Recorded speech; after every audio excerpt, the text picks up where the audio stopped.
all the folks that have gone on have contributed a lot. But the heavy one for me last year was Doc Watson. Yeah, here. Yeah, right.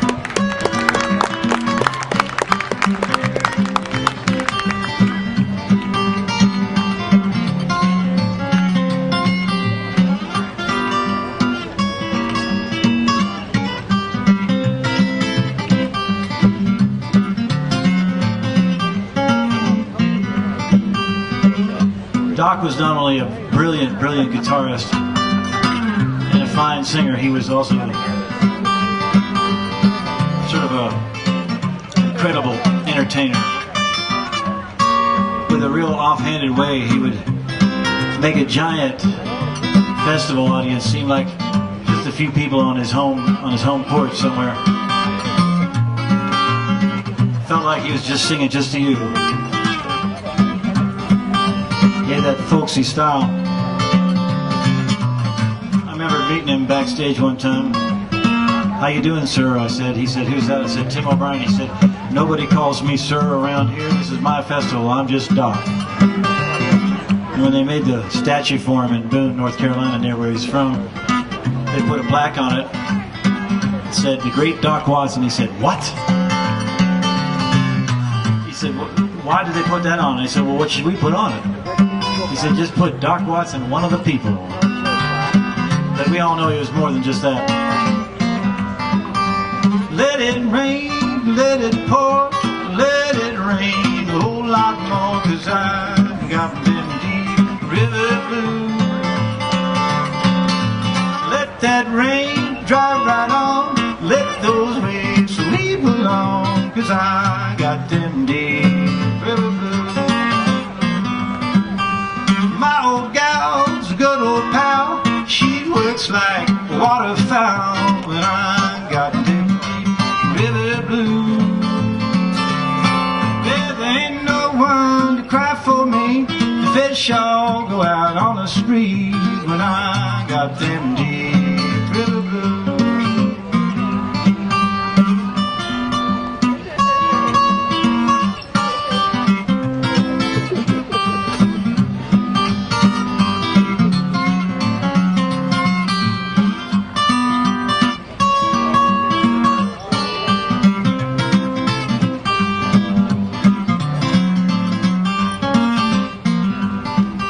When the record "Will the Circle Be Unbroken" came out, friends of mine, we got together on New Year's Eve. The record just come out, and Doc Watson's all over that thing. And my friend and I, who thought we knew a lot about guitar playing at the time, we played some of his songs and everything.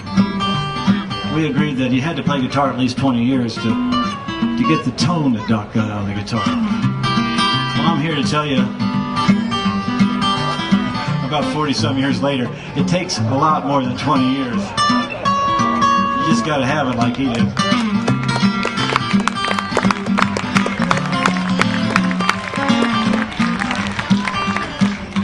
Years after that, I was playing with Hot Rise, and we got to meet Doc at some shows.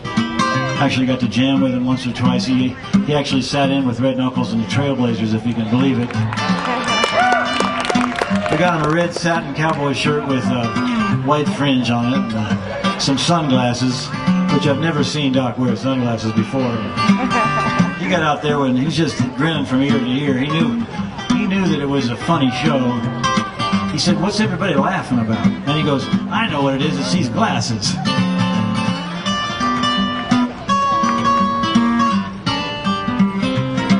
But you know, I got to know him a little bit, but it's really hard to get to be friends with God. You know what I mean? In that certain way, it was always a mentor and student relationship.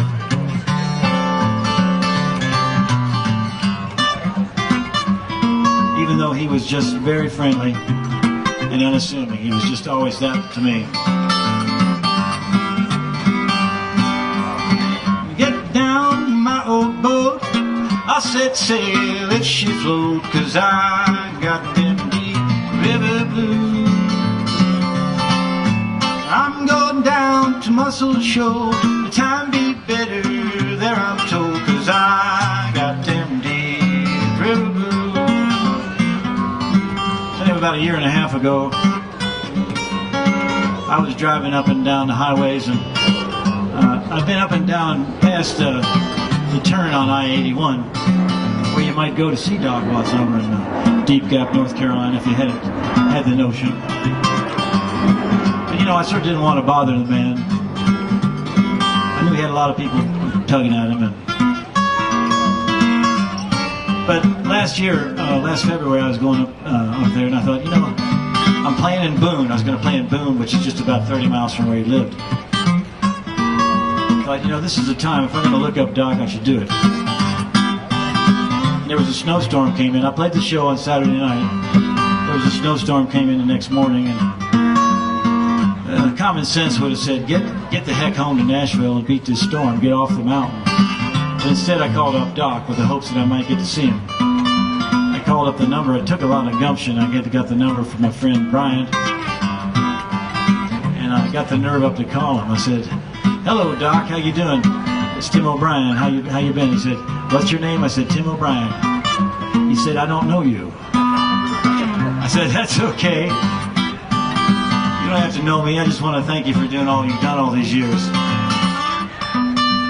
His daughter Nancy was there. She said, "Who is it, Daddy?" He said, "What's your name again?" I said, "Tim O'Brien." He said, "It's Tim O'Brien." And she said, "Oh, you know him, Daddy. He's that fiddle player that plays at Merlefest." There was sort of a long pause, and he said, "Oh, so you're the fiddle player that plays at Merlefest." We both knew that wasn't enough information. But he was friendly to me.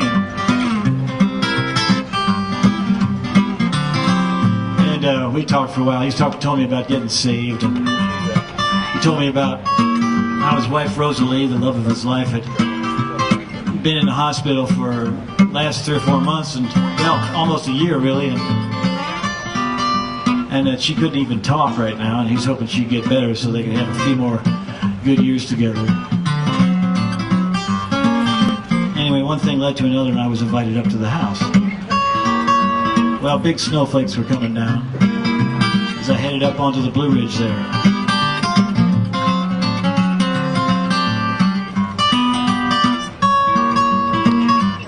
And when you go up to Doc's house from Boone, you go up on, I think it's Highway 421, which at some point becomes Doc and Merle Watson Highway. And then if you want to go to Doc's house, you turn right, that's south, on Doc Watson Road. I figured I was going the right way when I turned there. I finally got up to the house, you know, and I pulled into the carport. And I turned off the car, and I knew I was there because I could hear him singing in the kitchen there. I could see him through the glass door. It was kind of frosted over, but he was singing an old song. While roving on a winter's night and drinking that good old wine, thinking about that dear little girl, stole this heart of mine. For she is like a budded rose that blooms in the month of June. She's like some music instrument that's just been laid in tune. And it was just perfect. I waited till he was finished. I knocked on the glass door there. He said, "Just slide her open. She's unlocked." Just him sitting there by himself playing the guitar. There was nobody else. Nancy had gone home. We sat and talked. We played old songs like John Henry and Salt Creek and stuff like that. Stuff I'd learned from him.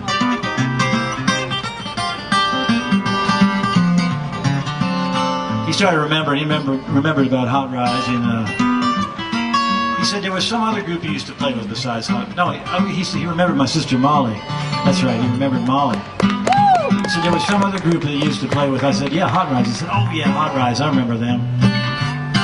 We were talking, just having a good time. Of course, his memory was failing him. He would start a song and forget how it went, make something up and stop.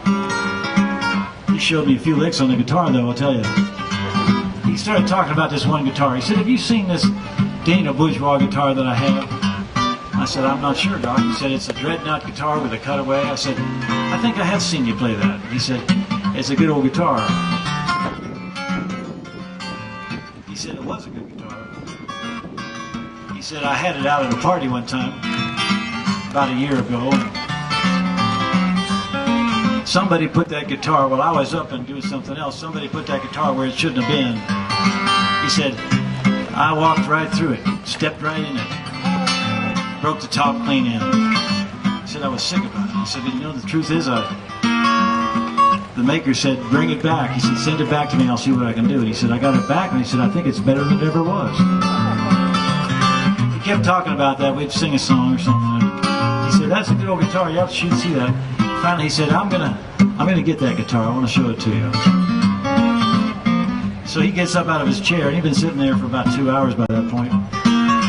He gets up and he sets his guitar down. There was a case right beside him. He put it right in the case. He got up and he reached from behind him for the door to the basement. And he opened up the door, and I'm looking at this really steep staircase and thinking about a blind 88-year-old man going down the stairs. Of course, you don't underestimate Doc Watson. He's a man who built his own shed. He said, I didn't bend nary a nail. And apparently the whole thing was just absolutely square, maybe a quarter inch off in one place. You could fix all kind of electronic stuff, work on cars. Anyway, I was really worried about him going down the stairs. He could sort of, his hearing wasn't that good, but he could sort of hear me think, you know. He said, he turned around, he said, don't worry, I'll be careful. If I fall down and kill myself, call the veterinarian.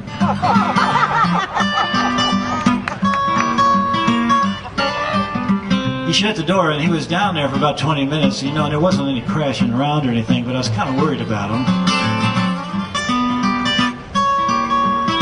After about 20 minutes, he comes up the stairs, opens up the door, walks over to his chair, sits right down in it, opens up the case, and takes out the guitar. He hits a lick on it. He says, this isn't that guitar at all, is it? I said, no, that's not it. He said, this is a good one too, though. Anyway, I'm just really glad that I got to see him, and I got to be his student one more time, and he got to be Doc Watson that day again too. Because he's a sort of old fella, really famous. People like me are just afraid to look him up because we don't want to bother him. But the truth is, I think he was kind of lonesome out there. He had that guitar out and he just wanted to play all afternoon. When I got up to leave, he reached in his shirt pocket. He put $20 in there. He said, I want to buy your dinner. I said, Doc, no way. You bought me so many dinners with this guitar that I play. You have no idea. Anyway, I was really glad I looked him up, and I hope we all remember Doc Watson for the rest of our days. Now it's time to say goodbye. That boat sinks, please let me die, 'cause I got them deep river blues. If that boat sinks with me, I'll go down, don't you see, 'cause I got them deep river blues. Say it now. Let it rain, let it pour, let it rain a whole lot more, 'cause I got them deep river blues. Let that rain drive right on, let those waves sweep along, 'cause I got them deep